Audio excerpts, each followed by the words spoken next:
MBA चाय वाला। हो सकता है बहुत से लोगों ने इनके बारे में सुना हो सकता है बहुत से लोगों ने ना भी सुना हो, बट आज की वीडियो शुरू करने से पहले I would like to give a short intro about this man, ताकि आप समझ सके कि कौन है ये। क्योंकि हम किसी को तब सुनते हैं जब हम उसके बारे में जानते हों या हमें पता हो कि उसने अपनी लाइफ में कुछ अचीव किया है, उसके पास कुछ बेस है शेयर करने के लिए।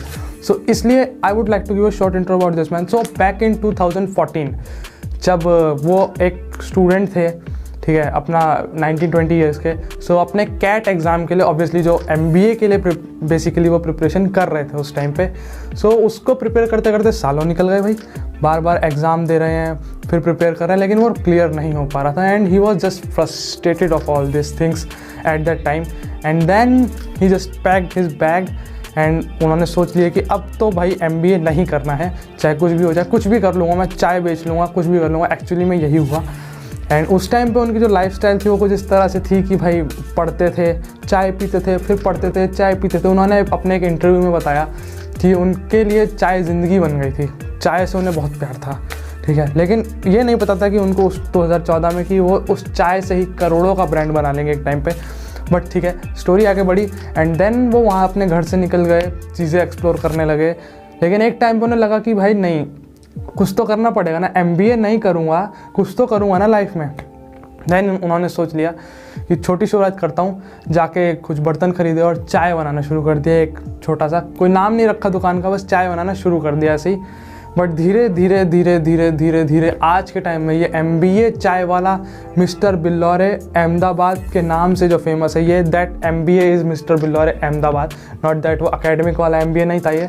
Today's episode is all about the learnings from MBA चाय वाला, कि इंडिया का यूथ एंड हम जो यंग जनरेशन है वो इनसे क्या सीख सकते हैं, क्या सीख के हम अपनी लाइफ को भी इस तरह से एक एडवेंचरस वे में ट्रांसफॉर्म कर सकते हैं। So let's begin today's video after a short intro.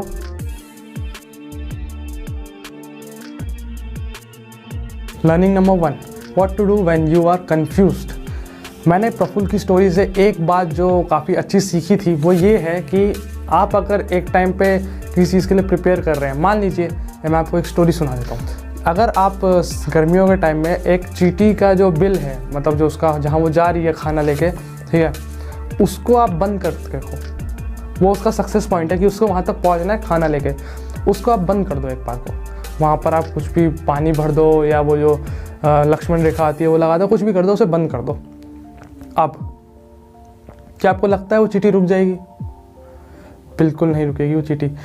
वो आपने उसका एक रास्ता बंद किया, लेकिन उसका गोल वही रहेगा। ऐसा नहीं है वो नया घर बना ले, वो जाएगी फिर दूसरे रास्ते से, कहीं और से ढूंढेगी, कहीं और कुछ करेगी, कहीं और छेद बनाएगी। इस तरह से करते करते उसका गोल नहीं बदला है। So here is a learning for all the students like me, कि अगर आप कुछ ट्राई कर रहे हो एंड वो वर्क नहीं कर रहा है तो उसको वहीं रोक दो, ठीक है। अगर आपको लगता है वो वर्क नहीं करने वाला इन फ्यूचर भी, उसको वहीं रोक दो एंड ट्राई समथिंग न्यू। मतलब गोल वही है, पाथ बदल दिया, पाथ बदल के हम कहीं और से घूम के आ जाएंगे, लेकिन जाना वहीं है हमें अभी भी। So this is the learning we can take from Praful.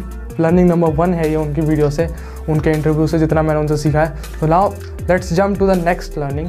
Okay, learning number 2 is so important and I feel somewhere in life कि अगर आप लाइफ में आज या आज से 5 साल बाद भी कुछ करना चाहते हैं ना, तो ये वाली जो मेंटालिटी है और ये जो हैबिट है ये आपके पास बहुत ज़रूरी है। तो the thing is you should have interaction with the peoples of the same field. So let's understand this thing with a example. Okay, so मान लीजिए आप बिजनेसमैन बनना चाहते हैं बहुत बड़े, ठीक है। तो अब आप मुझे बताइए, आप रतन टाटा से एडवाइस लेना पसंद करेंगे या एक एम्प्लॉय से?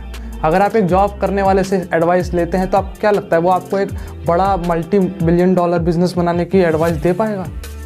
वो कभी नहीं दे पाएगा। वो आपको एक एम्प्लॉय बनना सिखा सकता है, एक बिजनेसमैन बनना नहीं सिखा सकता। सो ज़रूरी नहीं है ऑनलाइन हो ऑफलाइन हो, अगर आपको रतन टाटा से सीखना है तो ज़रूरी नहीं है उनके साथ बैठना पड़ेगा, आप सीख सकते हो, कहीं से भी कुछ भी सीख सकते हो। आज के टाइम में जिस तरीके की जनरेशन है, हम जिस तरीके के एरा में हम रह रहे हैं, तो this is the main point कि उन लोगों से सीखो जो ऑलरेडी फील्ड में हैं।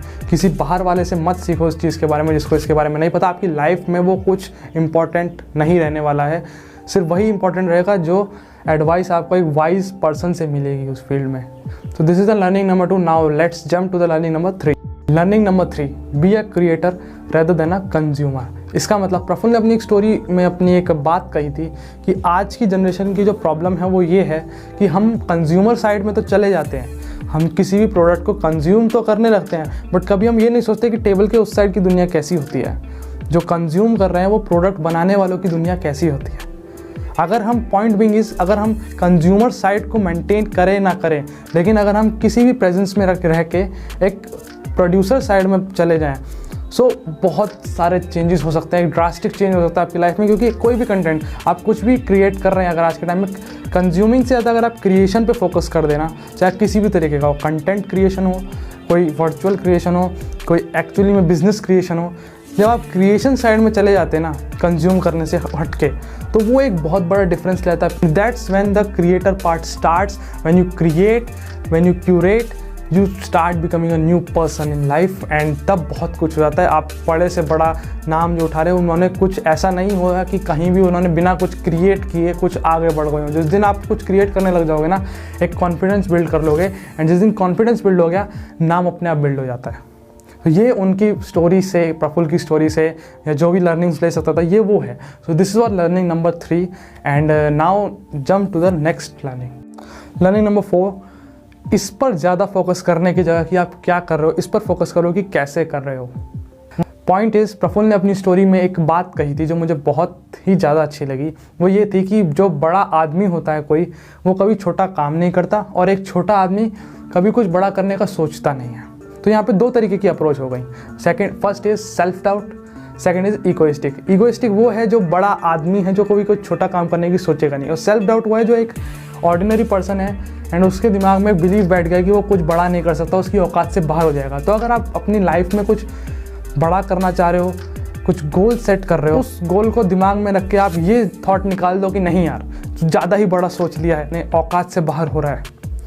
इस औकात से बाहर हो रहा है कि जगह पे आप ये सोच लो कि गोल इसीलिए सेट किया है कि औकात बनानी है, तो कैसा रहेगा? हमारा पूरा पर्सपेक्टिव चेंज हो जाएगा कि हम काम ही इसीलिए कर रहे हैं क्योंकि हमें औकात बनानी है। अब तक ये था कि हमारा औकात से बाहर हो रहा है, अब क्या हो गया? औकात बनाने के लिए काम करेंगे। सो बहुत चेंज आ जाता है इस तरह से जब आप सोचना शुरू करते हैं, एंड अगर आप ये अप्रोच पकड़ सकते हैं, देन बहुत सारे चेंजेस आपकी लाइफ में डेफिनेटली आने वाले हैं।